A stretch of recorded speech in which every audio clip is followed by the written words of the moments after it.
আপু আপনাদের প্রোগ্রাম কোথায় হচ্ছে? তো চাকমাদের যে বিজু উৎসব এটি মূলত 3টি ধাপে হয়।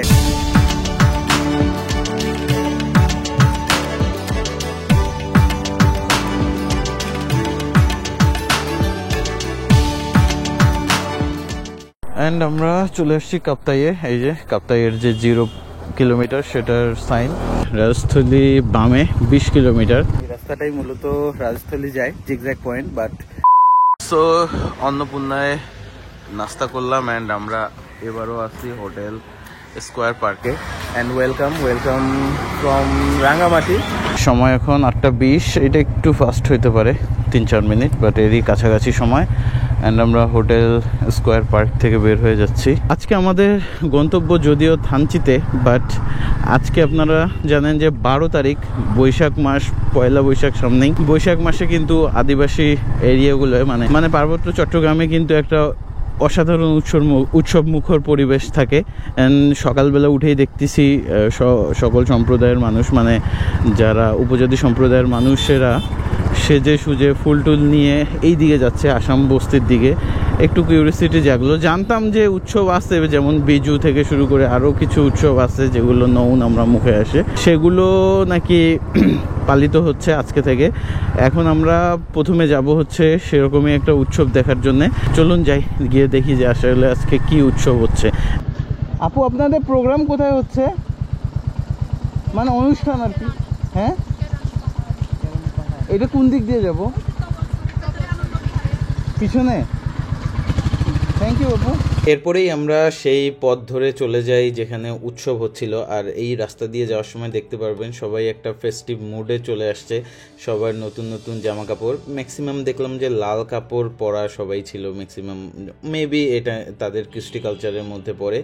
তো খুবই ভালো লাগতেছিল অ্যান্ড খুবই এক্সাইটেড ছিলাম যে কত তাড়াতাড়ি যে জায়গাটায় অনুষ্ঠান হচ্ছে বা ফুল ভাসানো হচ্ছে সেখানে যেতে পারবো। অ্যান্ড ফাইনালি আমরা চলে যাই হচ্ছে সেই কাঙ্ক্ষিত জায়গায়।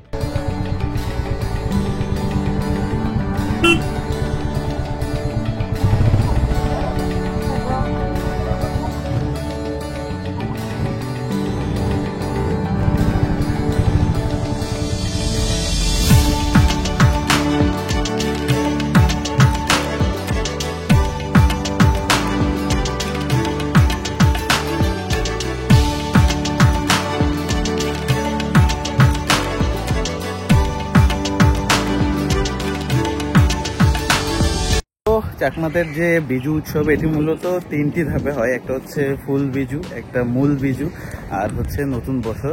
আজকে হচ্ছে ফুল বিজু। এখানে তারা রাত 12টার পর থেকে ফুল তোলা শুরু করে এবং সারা রাত না জেগে তারা ফুল সংগ্রহ করে সকালবেলা এসে, এই যে আমার পিছনে দেখতে পাচ্ছেন কিনা, ফুল বিসর্জন দেয়। মূলত এখন অনেক লেট হয়ে গেছে। আর কালকে হচ্ছে মূল বিজু, যেখানে খাওয়া দাওয়ার একটা রীতি থাকে। বলতে গেলে গ্রাম অঞ্চলে যারা থাকে তারা একটা উৎসব মুখর পরিবেশে খাওয়া দাওয়া করে। আর 14 তারিখ, তার মানে বুঝতেই পারছেন, সেটা হচ্ছে নতুন বছর। তার মানে 12 তারিখে হচ্ছে ফুল বিজু, আর 13 তারিখে মূল বিজু, অ্যান্ড 14 তারিখে নতুন বছর তারা উদযাপন করে। অ্যান্ড এইখানে যদি আপনারা দেখতে পারেন একদম একটা উৎসব মুখর পরিবেশ। এই যে সামনে ফুল দেখতে পাচ্ছেন, অ্যান্ড এখনও অনেকেই ফুল বিসর্জন দিচ্ছে। আমরা লেট হয়ে গেছে, বাট আমার ইচ্ছা আছে যে এর পরবর্তীতে এসে ফুল বিজু একটা উৎসবটা আমি ক্যাপচার করব। সত্যি বলতে একটা অন্যতম একটা সুন্দর মুহূর্ত মিস করলাম।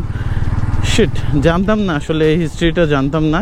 এমনিতে আমরা যেটা সাধারণ জ্ঞানে পড়ছি যে হ্যাঁ বিজু উৎসব, সেটা জানতাম। এবং আমার পার্সোনালি ধারণা ছিল যে শুধুমাত্র হয়তো বা 14 তারিখে পয়লা বৈশাখের দিনে। সেই জন্য আমি আজিমকে একবার বলছিও যে দোস্ত, যদি আমরা পয়লা বৈশাখে থাকতাম তাহলে খুব ভালো হতো, ভালো অনুষ্ঠানটা দেখতে পারতাম। বাট আরও যে 2 দিন হয় সেটা একদমই জানা ছিল না। বাট সমস্যা নেই, কিছু অপূর্ণতা থাকতে হয়, নেক্সট টাইমে আসবো। আর এখন আমরা সত্যি বলতে অনেক গরম আজকে, খুবই টায়ার্ড লাগলো রোদে দাঁড়ায়। এখন আমরা যাব আই লাভ রাঙামাটি যে স্পটে, সেখানে মূলত আমাদের যে বাকি মেম্বাররা আছে তারা ঝুলন্ত ব্রিজ ঘুরে, আসাম বস্তি ঘুরে আই লাভ রাঙামাটিতে আসবে। আমরা ওখানে গিয়ে একটু টুকটাক রেস্ট নেই অ্যান্ড কিছু রিলস বানাবো।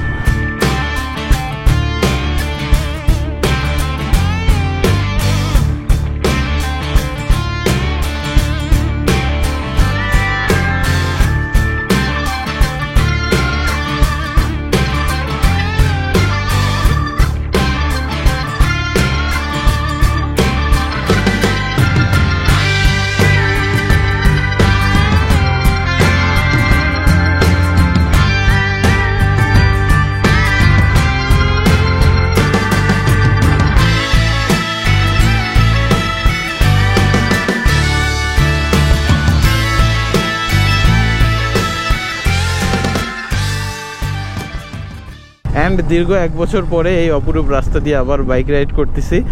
গত বছর জিক্সার নিয়ে আসছিলাম, এবার রয়্যাল এনফিল্ড নিয়ে। সত্যি বলতে রাঙামাটি থেকে কাপ্তাই যাওয়ার এই রোডটা আসলেই অনেক সুন্দর, মানে জাস্ট আঁকা বাঁকা রাস্তা অ্যান্ড ফিল রাইড করা যায়। এই গরমের থেকে যদি একটু বৃষ্টি বৃষ্টি ভাব হতো, খুব আরও বেশি এনজয় করা যেত। যাই হোক, সমস্যা নেই, বৃষ্টির সময়ও কোনো একবার আসা হবে। এখন এই আঁকা বাঁকা রাস্তা দিয়ে চলে যাব আমরা কাপ্তাইয়ে। তো চলুন এনজয় করা যাক। সামনে গিয়েই আমরা আই লাভ রাঙামাটির পাশে যে ক্যাফেটা আছে সেখানে একটু খাওয়া দাওয়া করি, মানে ন্যাচারাল ফ্রুটসের জুস অ্যান্ড ফ্রুটস সবগুলোই খেয়ে নেই এবং কিছু ছবি টবি তুলে আমাদের বাকি টিমমেটরা সব কিছু মিলাই এখানে কিছুক্ষণ রেস্ট নিয়ে দেন আমরা আবার রওনা দিই কাপ্তাইয়ের উদ্দেশ্যে।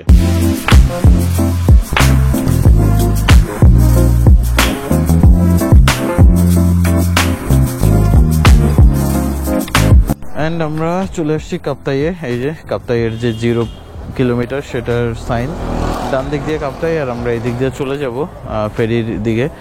দেন এরপরে আমাদের স্পট হচ্ছে রাজস্থলী, জিগজ্যাগ বা জেড রাস্তা যেটাকে বলে, বর্তমানে খুবই প্রচলিত অ্যান্ড নতুন। জানি না কতদূর পর্যন্ত যেতে দেবে, অনেক সময় যেতেও দেয় না, প্লাস সন্ত্রাসীদের হামলার বিষয়ও থাকে। সব কিছু মিলে অনেক সময় যেতে দেয় না, দেখা যাক গিয়ে কি অবস্থা হয়। অ্যান্ড আমরা চলে আসলাম লিচু বাগান, সামনেই হচ্ছে ফেরি পার হয়ে যেতে হয় বান্দরবন। লিচু বাগানের এই ফেরিঘাটটা কিন্তু অনেক ছোট, প্রায় 5 থেকে 7 মিনিটের মধ্যেই এপার থেকে ওপার যাওয়া যায়। বাট সেই দিন এত পরিমাণ রোদ ছিল, আপনারা অনেকেই জানেন যে পাহাড়ের রোদে কিন্তু হাত পা একদম পুড়ে যায়। প্রচণ্ড পরিমাণ রোদ ছিল, অনেকক্ষণ এখানে দাঁড়ানো লাগছে ফেরির জন্যে।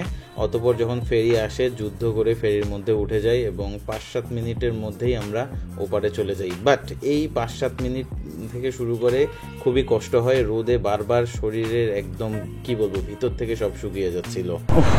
ভাই পুরো মাথার উপরের রোদ, 5 মিনিট যদিও 5-10 মিনিট লাগলো, বাট রোদের কারণে পুরা অবস্থা কাহিল হয়ে গেল।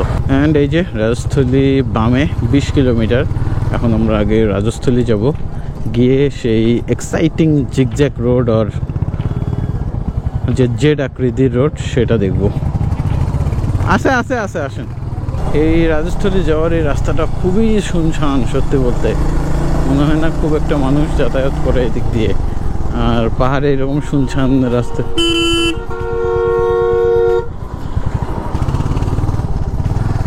শুনশান রাস্তায় কিন্তু একটু ডর করে, বাট একটা বাস দেখে খুব ভালো লাগলো। অ্যান্ড সীমান্ত সড়ক প্রকল্প 34।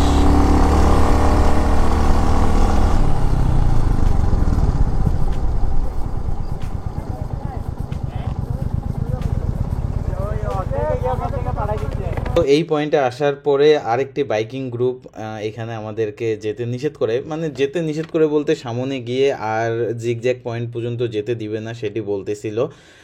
সত্যি বলতে মনটা ওই জায়গাতেই একদম খারাপ হয়ে যায়। অ্যান্ড ভাবতেছি এত দূর থেকে আসলাম পাহাড়ি রাস্তা দিয়ে, যদি জিগজ্যাগ পয়েন্টটা দেখতে না পারি তাহলে খুব খারাপ লাগবে। এরপরে তবুও একটু আশা নিয়ে যাই যে যদি আমাদেরকে দেয় যেতে, ওদেরকে দেয়নি বাট আমাদেরকে যদি দেয়। সো এরপরে আমরা মূলত জার্নি শুরু করি। আর বিশ্বাস করেন এই রাস্তাটা একদমই নতুন হয়েছে, একদম মিজোরামের যে সীমান্ত ভারতের সেখান পর্যন্ত চলে গেছে। এটা আসলে অসাধারণ একটা রাস্তা। গোপ্রোতে উপরের ঢাল নিচু ঢাল এগুলো খুব একটা বেশি বোঝা যায় না, আর ইনস্টাতে আমার ফ্রেন্ড রেকর্ডিং করছিল বাট কোনোটাই রেকর্ড হয়নি কোনো একটা সমস্যার কারণে।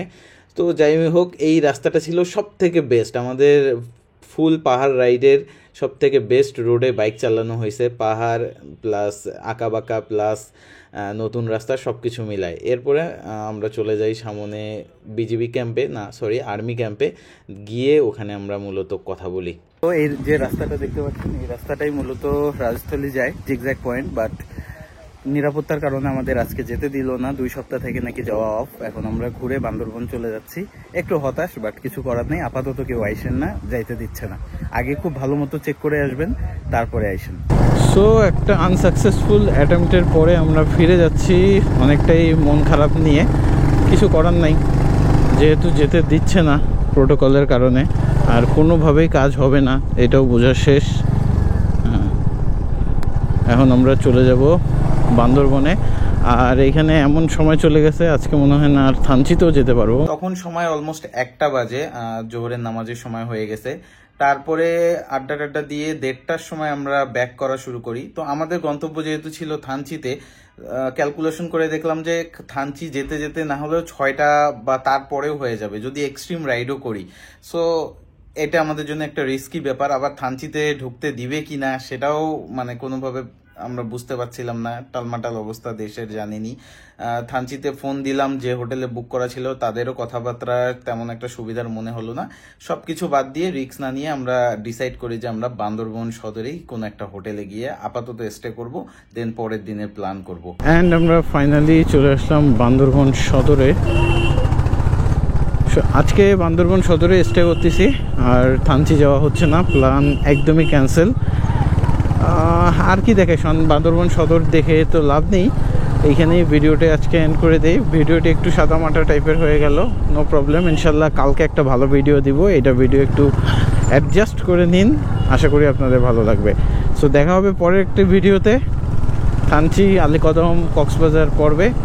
টিল নাও, আসসালামু আলাইকুম।